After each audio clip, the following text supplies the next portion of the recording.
Seguindo no nosso raciocínio, né? Por último, nós falamos que se a gente quer realizar algo, a gente já deve ter o sentimento de já estar lá, como se diz.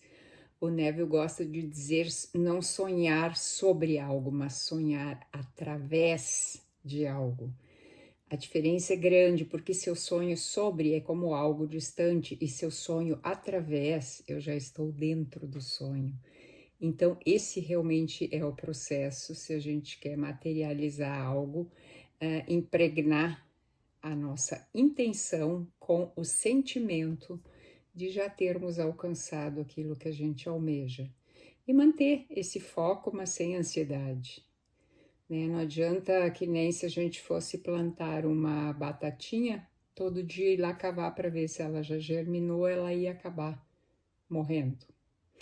Então, com as nossas intenções também é assim, entra a questão do ato de fé.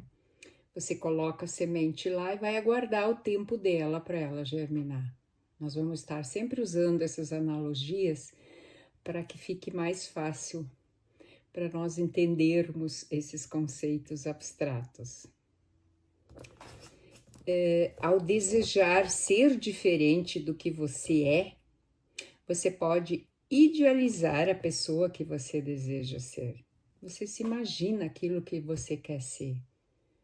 Tem pessoas que querem perder peso, comece a se visualizar com o peso que você quer adquirir. Coloque uma foto de alguém ou de você mesmo quando estava com o peso que você quer adquirir.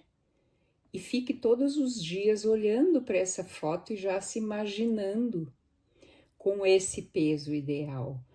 Imagine-se usando as roupas que você gosta ou gostaria de comprar para poder usar com aquele peso. Então, isso já é sonhar através, não sobre. Assumir que você já é essa pessoa. Se você persistir e manter essa convicção até que ela se torne o seu sentimento dominante, a realização do seu ideal será inevitável.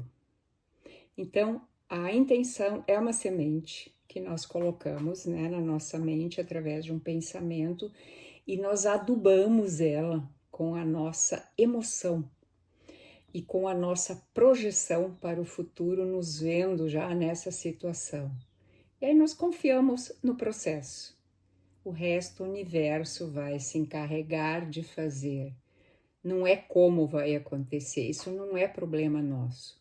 Nós só temos que fazer isso, colocar a intenção, adubá-la com emoção, como se já fosse real, e aí deixa para o universo atrair as condições e situações necessárias para que isso possa nascer. Esse é o processo. Mas a gente tem que saber como é e tem que pensar sobre isso para interiorizar isso aí, porque eu posso dizer a vocês por mim que a gente esquece facilmente isso, porque a gente não pratica isso todos os dias. Então é importante a gente ter as nossas anotações em lugares estratégicos, como lembretes para a gente lembrar de como funciona esse processo. E também de anotar os seus sonhos, os seus projetos, as suas intenções. Registre elas no seu diário, na sua agenda, ou num papel, cole por aí para você sempre lembrar e de vez em quando dar uma olhada, ok? O ideal que você espera alcançar está sempre disposto a se materializar. Mas se você não for o seu equivalente humano, ele será incapaz de nascer. Ou seja, o nosso pensamento, que é o ponto de partida, a nossa intenção vai estabelecer essa ponte com o universo e vibrar as moléculas que a nossa mente, a nossa intenção, regada pela nossa emoção, está emitindo, vibrando, ela vai vibrar na fonte na consciência máxima que tudo contém e vai fazer essa ponte, ela vai criar um caminho para que aquilo possa vir e se manifestar no plano físico, porque nós estamos num plano bem denso. Então, as energias sutis que estão na fonte, na consciência, a consciência como um todo, que nós somos apenas um fractal dela, ela tem que estabelecer esse caminho para poder vir para cá. E ela é sutil, então ela tem um tempo para criar, para fazer esse processo, para chegar aqui, para poder aparecer nesse mundo denso que nós vivemos, nessa 3D.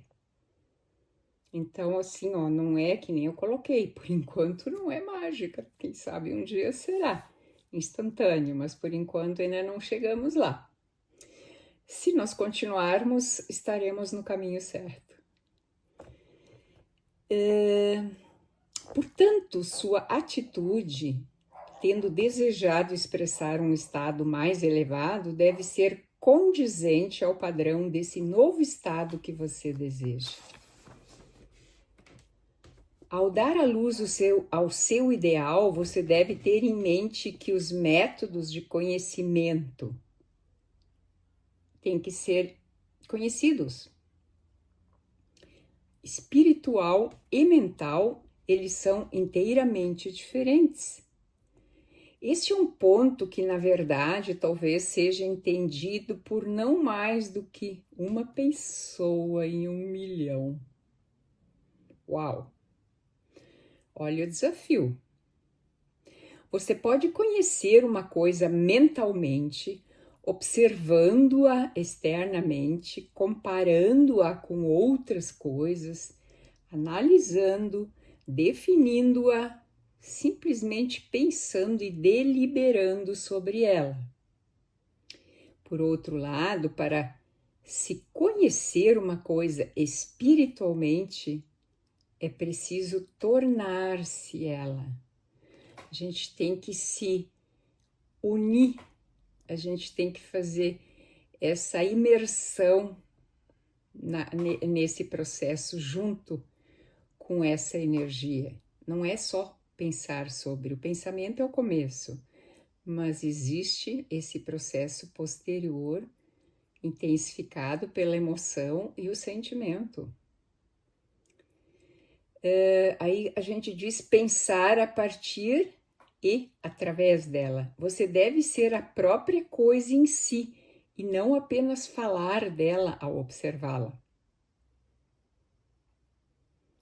Você deve ser como a mariposa em busca do seu ídolo, a chama que, estando estimulada por um verdadeiro desejo, atirou-se direto ao fogo sagrado, recolhendo suas asas até que ela se tornou uma só cor e uma só substância com a chama.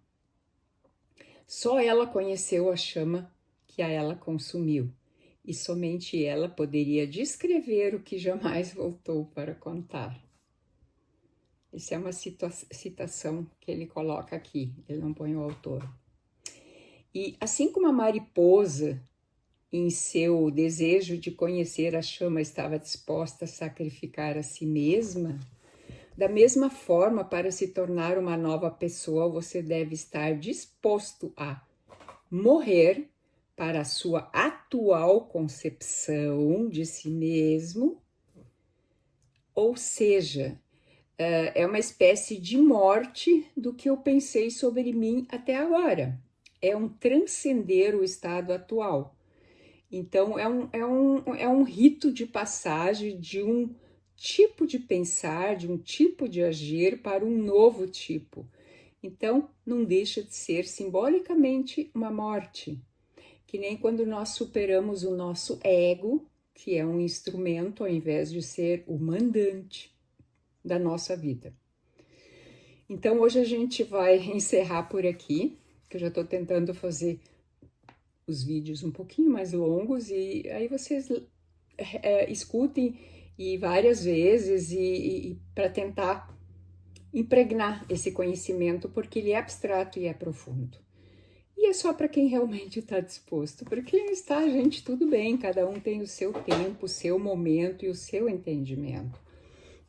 E essas coisas são, elas não são para todo mundo, né? Como tudo. Tem gente que prefere ficar na superfície, nadar nas ondas de cima, e tem os que gostam de mergulhar. Tem um autor que eu cito no meu livro, que agora eu não lembro o nome, ele coloca que é um diretor de cinema, na realidade, David Lynch.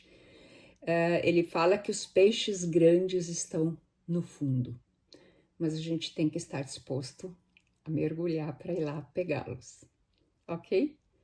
Então, essa é a sequência do nosso raciocínio e do nosso estudo. Fiquem todos muito bem e até a próxima. Tchau!